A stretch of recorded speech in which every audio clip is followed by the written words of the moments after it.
Hi,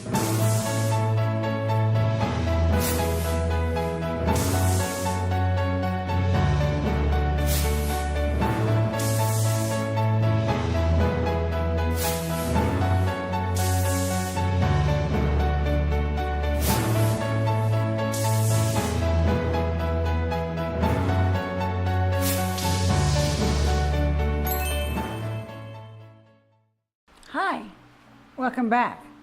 I was just flipping through here this book I've written called Prophetess by me. It's a kind of an interesting book, and I would like to see if you think it's interesting. You can get it on Amazon or through me, but that wasn't what I wanted to talk to you about. I mean, they keep telling me I should make commercials about my books. Just, you know, I figure if you like me, you'll get them. All right, so I wanted to talk to you today about King Solomon. We've done the kings of Israel, and we've done David 1 and David 2. Now I want to talk to you about David's son, Solomon. And Solomon, we all know, is the wisest man ever, right? But was he? You see, I really realize I may become a victim of excoriation or something like that by telling you the story that I'm going to tell you, but I think we need to look at Solomon with different glasses on.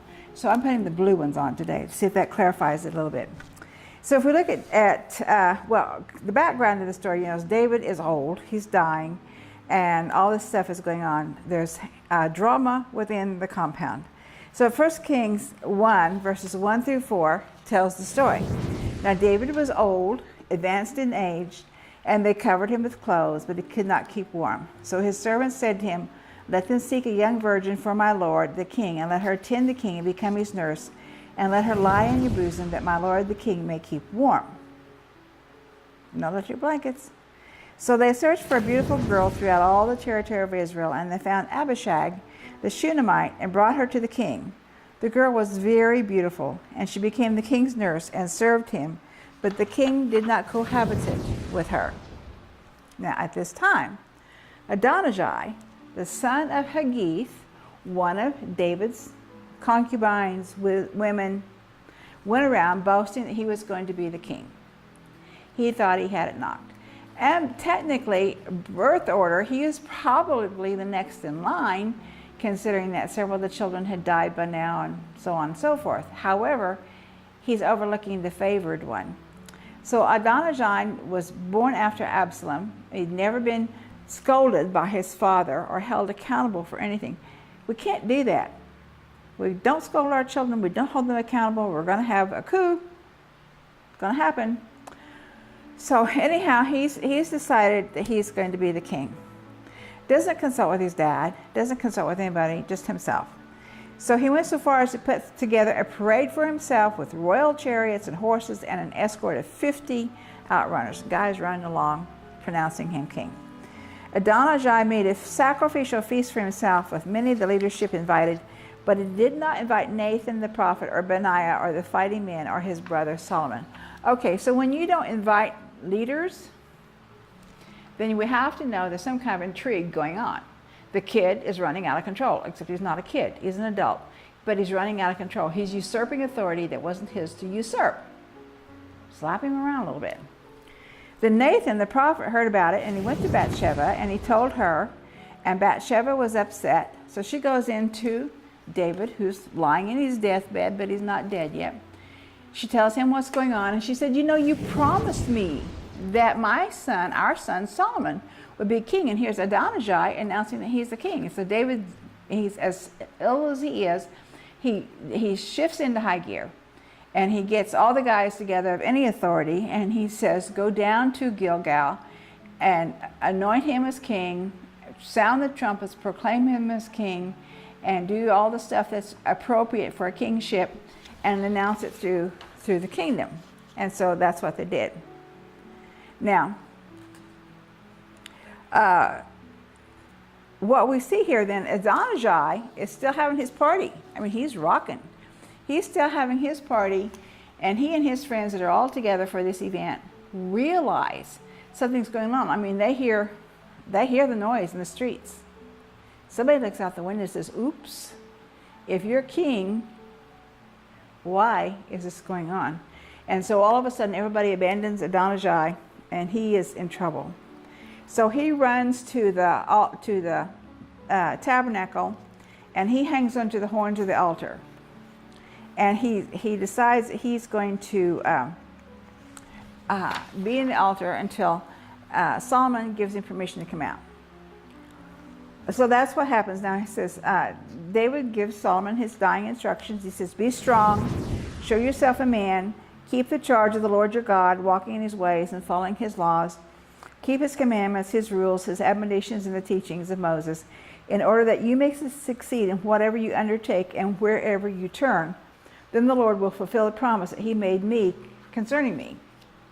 And the promise was, if your descendants are scrupulous in their conduct and walk before me faithfully with all their heart and soul, your line on the throne of Israel shall never end. Then he gave him some vendetta statements. He said, Joab, son of Zeruiah, killed when I had promised safe passage. Shimei, son of Gera, the Benjamite, who insulted me outrageously on my way to Mahanaim when Absalom was overthrowing me. Take him out. Then David slept with his fathers and was buried in the city of David. So Adonijah, hanging on to the horns of the altar, scared to death, thinks he's going to get killed. And so Solomon says to Joab, go to Adonijah and tell him to let loose. So Joab sided with Adonijah, though he'd not sided with Absalom. And Joab thought he was safe, but he wasn't. He wouldn't let go of the horns of the altar, but Benaiah killed him and all the same and buried him per Solomon's instructions. Then Solomon told Shimei to build himself a house in Jerusalem, never leave it for all the wrong he had done to King David, put himself on house arrest, and if he went out, he was a dead man. 3 years later, he left the house in pursuit of 2 of his slaves, and he was caught, and he died. Now, those are taking care of the vendettas that David assigned to his son. And so now let's look at the rest of the story. He says, before we get into Solomon's wives, let's look at some of the government he established. He had 12 prefects governing all Israel, who provided food for the king and his household. Each one had to provide food for 1 month in the year. Judah and Israel were as numerous as the sands of the sea, and they ate and drank and were content. Okay, of course, people providing you food. Solomon's rule extended over all the kingdoms from the Euphrates to the land of the Philistines and the boundary of Egypt. They brought Solomon tribute and were subject to him all his life. Solomon's daily provisions consisted of 30 cores of semolina, I'm not real sure what that is, 60 cores of ordinary flour. Now, I did the math on this. I'm pretty good at math most of the time. So one core is equal to 6.25 bushels, and 60 times 6.25 is 375 bushels of flour per day. That is a whole lot of flour. I don't even go through 5 pounds of flour in 2 months. That's a lot of flour. 10 fattened oxen, 20 pasture-fed oxen, 100 sheep and goats, besides deer, gazelle, roebucks, and fatted geese. Solomon had 40,000 stalls of horses for his chariots and 12,000 horsemen. Well, no wonder he needed so much food. He had to feed all these people. But what happened to Solomon? In the scriptures in Deuteronomy that David had instructed Solomon to obey, Deuteronomy 17 verses 16 and 18 are very clear. But the king must not acquire many horses for himself or send the people back to Egypt to acquire more horses. For the Lord has told you, you are never to go back that way again. Stay out of Egypt. He must not take many wives for himself, lest his heart go astray. He must not accumulate for himself great amounts of silver and gold. When he is seated on his royal throne, he must write for himself a copy of this instruction on a scroll in the presence of the Levitical priests. Guess he ran out of ink, you suppose? Something happened because Solomon, the wisest of all men, messed up.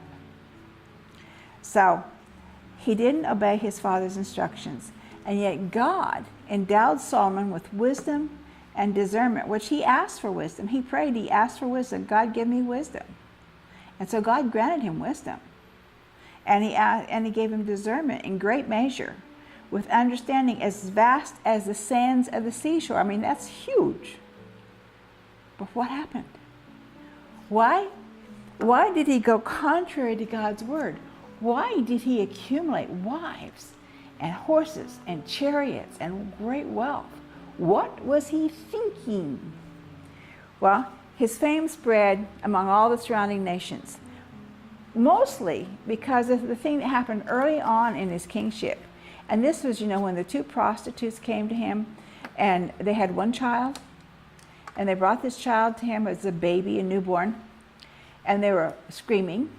The kid was probably crying. And they said, each of the women said, "This is my baby, this is my baby." Well, as it turned out, they gave birth to a baby the same day. And during the night, one of them rolled over and slept on her child and killed it. It was an accident. She didn't intend it. And so there's one child left and two women who've just given birth. So they go to Solomon with his child. And each of them is claiming the child is her own. And they're arguing about it, and they're fighting about it, and they're not very nice.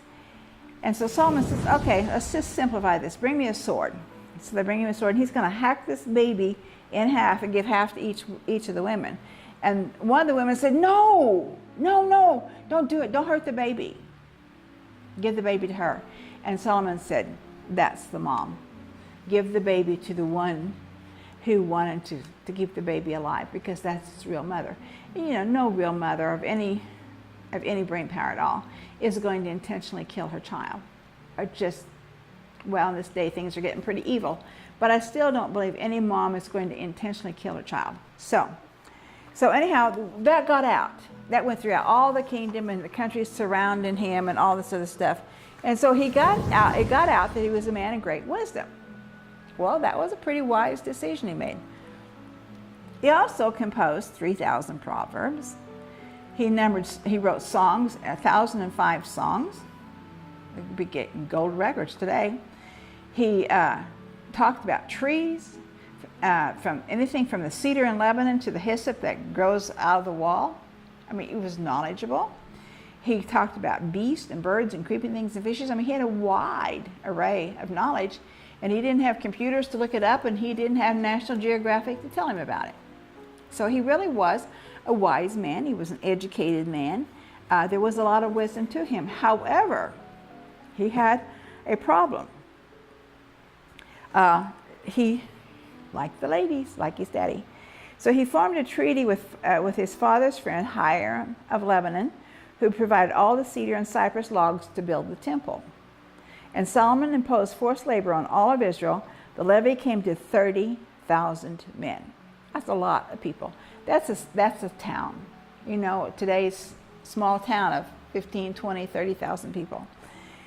And he sent them to Lebanon in shifts of 10,000 each. They would go for a month and they worked like crazy, and they'd come home for 2 months, and then they would go back for a month, rotating the shifts.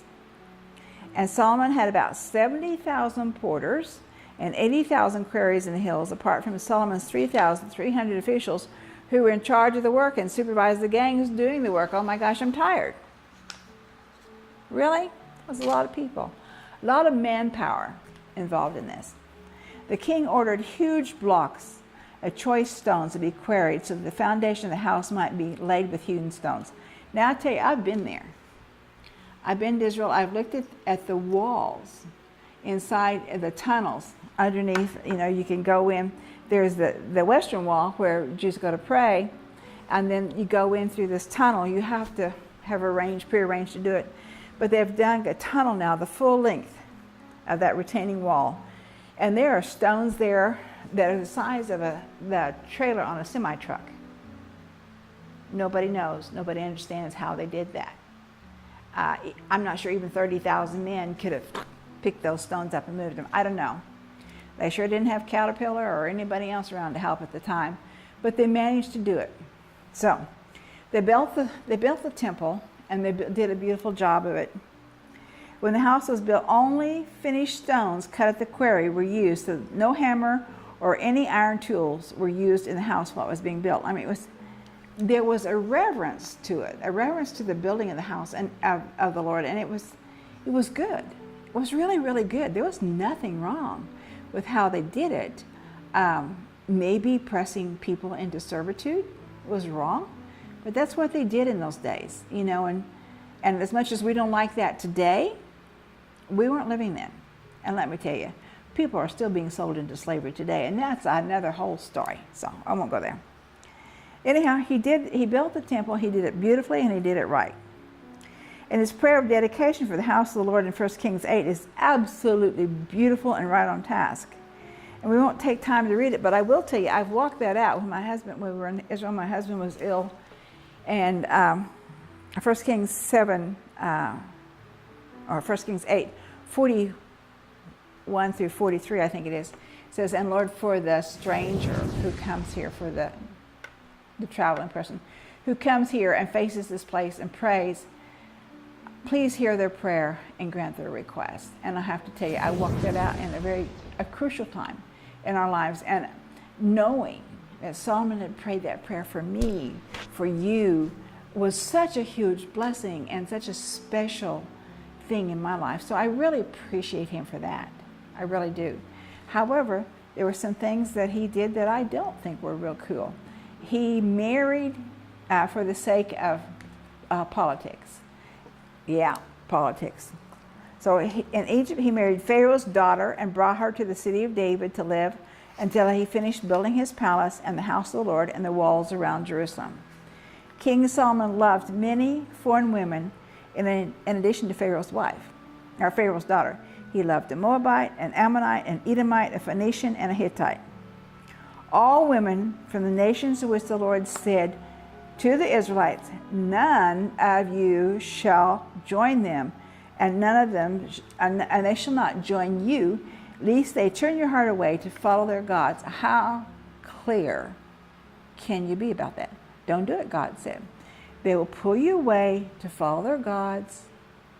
No matter how you try not to, it will do it. Now let me tell you, we all know that when we get married, we have an influence on our husbands, and our husbands have an influence on us.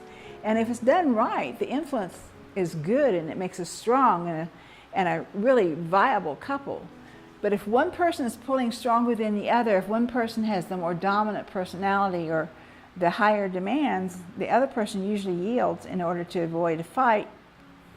It's not always good. So Solomon had 700 wives and 300 concubines. In his old age, his wives turned his heart away to follow their gods.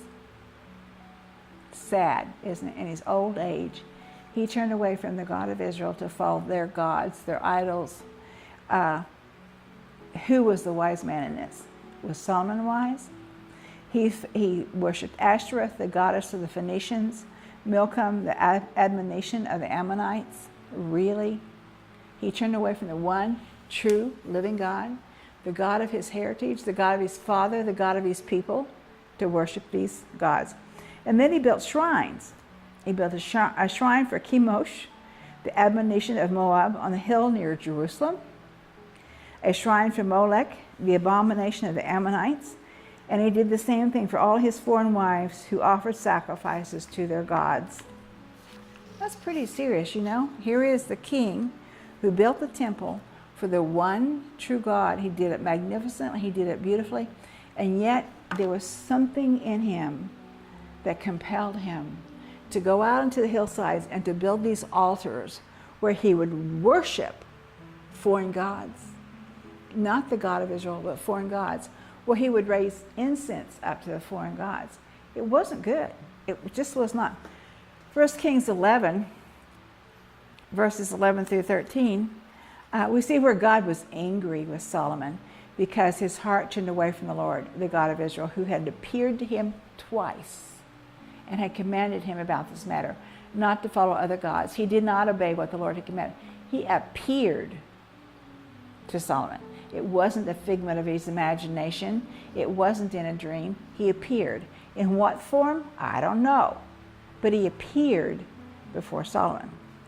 In verses 11 through 13, so the Lord said to Solomon, "Because you have done this, and you have not kept my commandment and my statutes, which I have commanded you, I will surely tear the kingdom from you and will give it to your servant. Nevertheless, I will not do it in your days for the sake of your father David, but I will tear it out of the hand of your son. However, I will not tear away all the kingdom, but I will give one tribe to your son for the sake of my servant David and for the sake of Jerusalem, which I have chosen. You know, I wouldn't like it if God said that to me. I don't have a kingdom. I have a house. It's my little domain. But I wouldn't like it if God said, you have to give it up. I mean, I would be obedient, but it doesn't mean I'd like it. Well, God has finally gotten ticked off with Solomon. And so he raised an adversary against Solomon, the Edomite Hadad, who was in the royal family of Edom. This adversary used here, the word adversary, is equivalent to the Christian word Satan. While David was in Edom, Joab, the army commander, went up to bury the slain, and he killed every male in Edom. I have to read here. For Joab and all Israel stayed there for 6 months until he had killed off every male in Edom. Hadad was a boy at the time. He and some Edomite men, servants of his father, escaped and headed to Egypt. When he heard that David had died, he returned to Edom with an army. Another adversary God raised up was Rezin, son of Eliada, who had fled from his lord, King Hadadezer of Zobah, when David was slaughtering them. He gathered men about him and became a troop, and they settled in Damascus, where they established a kingdom, and he was an adversary of Israel all the days of Solomon, adding to the trouble caused by Hadad. And Jeroboam, son of Nebat, an Ephraimite of Zeradah, the son of a widow, whose name was Zerah, was in Solomon's service, and he raised his hand against the Lord. Hey, it's coming down from all directions, from Damascus, from Edom, from within his own household. It's coming down. The prophet Ahijah Shiloh met Jeroboam outside of Jerusalem. Now Jeroboam had put on a new robe. The two were alone in the countryside, and Ahijah took Jeroboam's robe, tore it in 12 pieces, and told him that to take 10 of the 12 pieces. And he says to Jeroboam, "For thus says the Lord, the God of Israel, I'm about to tear the kingdom out of Solomon's hand, and I will give you, Jeroboam, 10 tribes. But one tribe shall remain his, for the sake of my servant David, and for the sake of Jerusalem, the city that I have chosen, out of all the tribes of Israel." Whoops! Jeroboam becomes a thorn in his side. They have forsaken the God of Israel for all the foreign gods and idols. They have not walked in the ways of God. They have not done what is pleasing to God.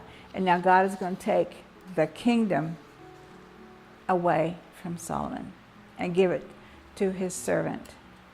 Now he's going to save a portion of it for Rehoboam, Solomon's son. When Solomon heard this, he tried to have Jeroboam killed, but he escaped to King Shishak of Egypt and remained in Egypt until the death of Solomon. The length of Solomon's reign in Israel and Jerusalem over all Israel was 40 years.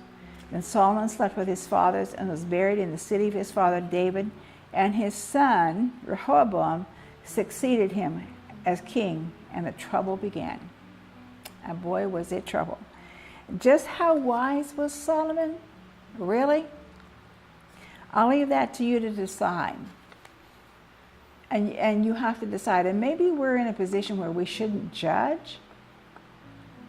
But, you know, when God puts an anointing on us like he has on the house of David, and then you have these kings that come along and mess it up because they don't follow the instructions set out so clearly in the book of Deuteronomy, and they go and do their own thing.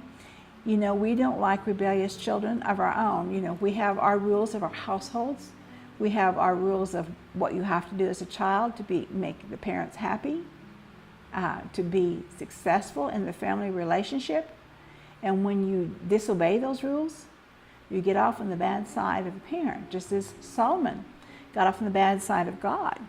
Now, when his son Rehoboam came to the kingship, Oh my goodness. He was Peck's bad boy for sure. And what Rehoboam did, he was young, he was foolish, he didn't have the wisdom of his dad, if that's what you want to call wisdom. And so what he did when he came to the kingship, he didn't use his father's advisors. He didn't seek out the elders of Israel. No, he was young and he knew it all. And so he sought out his friends and he said, ask them for their advice. Well, you know how it is when you're young and you think you know everything. And so these friends said to him, oh, you go out there and you get them. You get those people. You do this to them and you do that to them and you make them do this and you make them do that. And you think things were bad under my dad? Watch this. Guess how well that went over? Not too well. So at this point, the kingdoms split. Jeroboam goes to war against Rehoboam. I always have to think which one's which. Goes to war against him and takes the 10 tribes and goes north to the northern part of Israel. Rehoboam, Solomon's son, and his friends, the tribe of Judah, stay in the south. They stay around Jerusalem and south, southern part of Israel. And there was war between them, the tribes of Israel and the tribes of Judah. Jeroboam decided he didn't want his people to go up to Jerusalem to worship at the temple, so he built another temple for them. He raised up 2 golden calves, and he made high places for them to worship because he wanted to save them the trouble of going up to Jerusalem to worship. And in doing that, they just got into more and more trouble. The history of Israel's kings is not good. I'm going to do some more teachings on these kings. I wish I could teach you on all of them, but there just isn't time.